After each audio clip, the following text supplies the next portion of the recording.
These are the stories of people. Drop it, Mr. Amalu. Dr. Amalu. That against all odds became champions of humanity. The few helping the many. This is the story of a man who changed the perception of urban spaces with only a seed. We're in an area where I have kids that tell me that they don't dream. How do you not dream? It's free. So now we have to teach people how to dream because they live in these areas that don't have no opportunity. People are like, well, you're giving people hope. And I like to say, fuck hope. Because you can't do nothing with hope but hope. But guess what you can do with opportunity?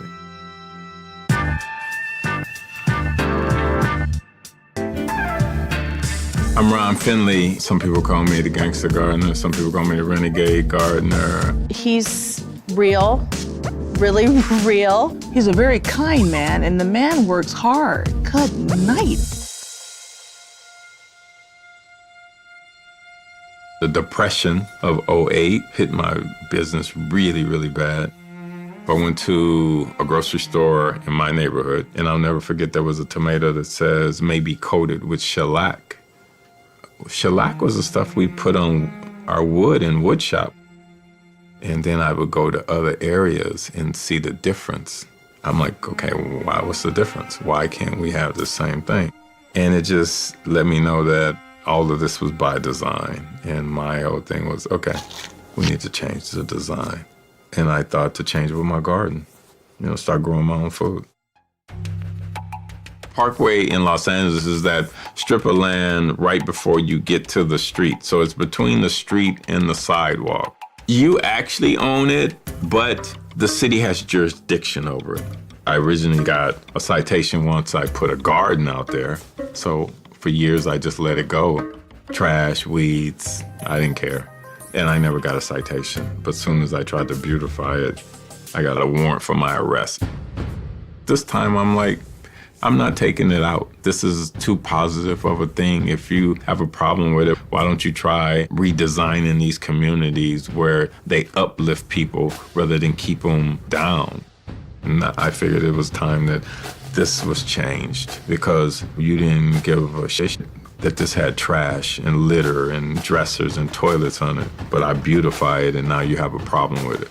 So what does that tell me about your thinking about me and my neighborhood? That's the dude's stubbornness. He doesn't give up when he feels it's right. Steve Lopez of the LA Times did a visiting interview. It was like the clouds cleared. And my whole thing was just imagine if the neighbors had done it collectively. So now you're exchanging food. You created responsibility and you created relationships in a community. If somebody writes a law, that means they can tear it up and get an eraser and rewrite it.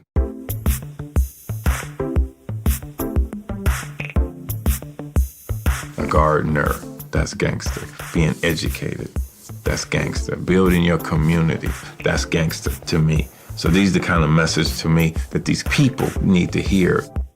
Urban gardening helps with the redesign in a multitude of ways. It's not just about the food, again, it's about people. Now you're engaging communities. Now your people are growing and they're participating in their food. They have skin in the game.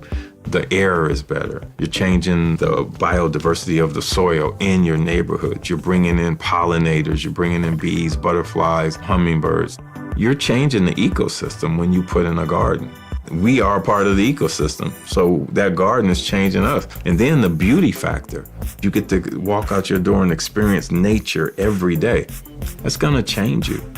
I don't care how jaded you are. From our charter schools, that's right here on the cuts, right here on Jefferson Park, to people just meandering through the neighborhood, to folks that specifically want to come and see the garden. He's created a consciousness globally as well as locally. I've probably planted 15 to 20 Parkway gardens, all in LA. Do you consider yourself to be an underdog? No, that underdog? By no means. I'm super dog. Well, you went up against like an institution. But no, they went up against me.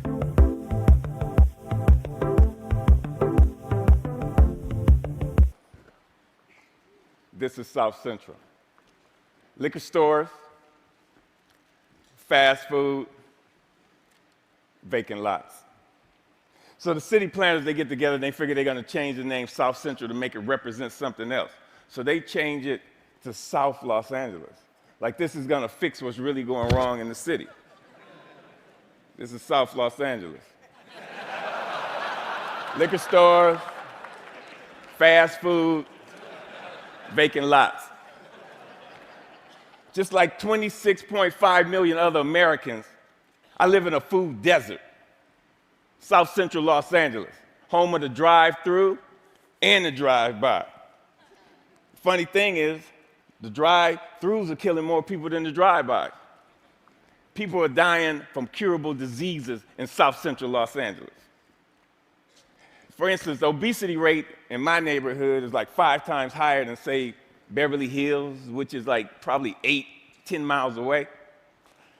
I got tired of seeing this happening. And I wonder, how would you feel if you had no access to healthy food? If every time you walk out your door, you see the ill effects that the present food system have on your neighborhood? I see wheelchairs bought and sold like used cars. I see dialysis centers popping up like Starbucks. And I figured this has to stop. So I figured that the problem is the solution. Food is the problem, and food is the solution. Plus, I got tired of driving 45 minutes round trip to get an apple that wasn't impregnated with pesticides. So what I did, I planted a food forest in front of my house. It's on a strip of land that we call a parkway. It's like 150 feet by like 10 feet. The thing is, it's owned by the city, but you have to maintain it. So I'm like, cool. I can do whatever the hell I want. Since it's my responsibility and I got to maintain it, and this is how I decided to maintain it. So me and my group, LA Green Grounds, we got together and we started planting my food forest, fruit trees, you know, the whole nine, for vegetables. What we do, we're a pay-it-forward kind of group, where it's composed of like gardeners from all walks of life from all over the city, and it's completely volunteer, and everything we do is free. And in the garden, it was beautiful. And then somebody complained.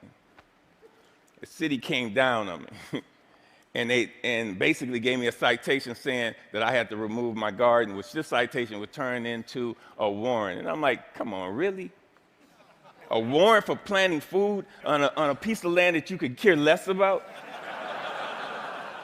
And I was like, cool, bring it. Because this time it wasn't coming out. So LA Times got hold of it. Steve Lopez did a story on it and talked to the councilman. And one of the Green Grounds members, they put up a petition on change.org. And with 900 signatures, we were a success. We had a victory on our hands. My councilman even called and said how they endorse and love what we're doing. I mean, come on, why wouldn't they? LA leads the United States in vacant lots that the city actually owns. They own 26 square miles of vacant lots. That's 20 Central Parks. That's enough space to plant 725 million tomato plants. Why in the hell would they not okay this? Growing one plant will give you 1,000, 10,000 seeds. Okay. When $1 worth of green beans will give you like $75 worth of produce. It's my gospel. I'm telling people, grow your own food. Growing your own food is like printing your own money. Thank you. See, I have a legacy in South Central. I grew up there. I raised my sons there. And I refuse to be a part of this manufactured reality that was manufactured for me by some other people, and I manufactured my own reality. See, I'm an artist. Gardening is my graffiti. I grow my art. Just like a graffiti artist, where they beautify walls, I beautify lawns, parkways. I use the garden, the soil, like it's a piece of cloth. and the plants and the trees, that's my embellishment for that cloth. You'd be surprised what the soil could do if you let it be your canvas. You just couldn't imagine how amazing a sunflower is and how it affects people. So what happened? I have witnessed my garden become a tool for the education, a tool for the transformation of my neighborhood. To change the community, you have to change the composition of the soil. We are the soil.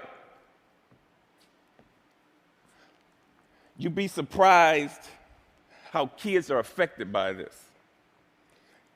Gardening is the most therapeutic and defiant act you can do, especially in the inner city. Plus, you get strawberries.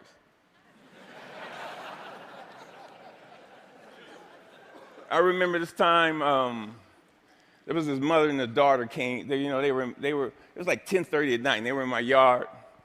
And I came out, and they looked so ashamed. I'm like, man, it made me feel bad that they were there. And I told them, you don't have to do this like this. This is on the street for a reason. It made me feel ashamed to see people that was this close to me that was hungry, and this only reinforced why I do this. And people ask me, Finn, aren't you afraid people are going to steal your food? And I'm like, hell no, I ain't afraid they're going to steal it. That's why it's on the street. That's the whole idea. I want them to take it, but in the same time, I want them to take back their health. There's another time when I put a garden in this homeless shelter in downtown Los Angeles. The guys, they helped me unload the truck. It was cool. They just shared the stories about how this affected them and how they used to plant with their mother and their grandmother. And it was just cool to see how this changed them if it was only for that one moment. So Green Grounds has gone on to plant maybe like 20 gardens. We've had like 50 people come to our dig-ins and participate in this, all volunteers. If kids grow kale, kids eat kale. If they grow tomatoes, they eat tomatoes. But when none of this is presented to them, if they're not shown how food affects the mind and the body, they blindly eat whatever the hell you put in front of them. I see young people, and they want to work, but they're in this thing where they're caught up. I see kids of color, and they just on this track that's designed for them that leads them to nowhere. So with gardening, I see an opportunity where we can train these kids to take over their communities, to have a sustainable life. And when we do this, who knows? We might produce the next George Washington Carver. But if we don't change the composition of the soil, we will never do this. Now this is one of my plans. This is what I want to do. I want to plant a whole block of gardens where people can share in the food in the same block. I want to take shipping containers and turn them into healthy cafes. And now don't get me wrong. I'm not talking about no free shit, because free is not sustainable. The funny thing about sustainability, you have to sustain it.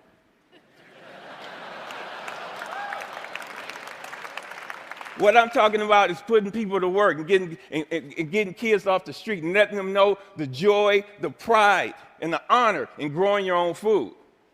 Opening farmers markets. So what I want to do here, we got to make this sexy.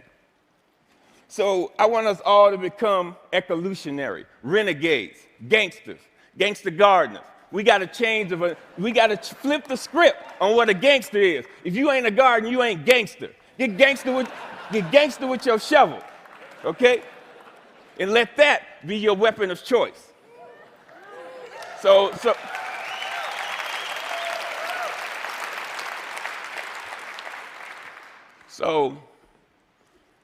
basically, if you want to meet with me, if you want to meet, don't call me. If you want to sit around in cushy chairs and have meetings where you talk about doing some shit, where you talk about doing some shit. If you want to meet with me, come to the garden with your shovel so we can plant some shit. Peace. Thank you. Thank you. Thank you. Thank you.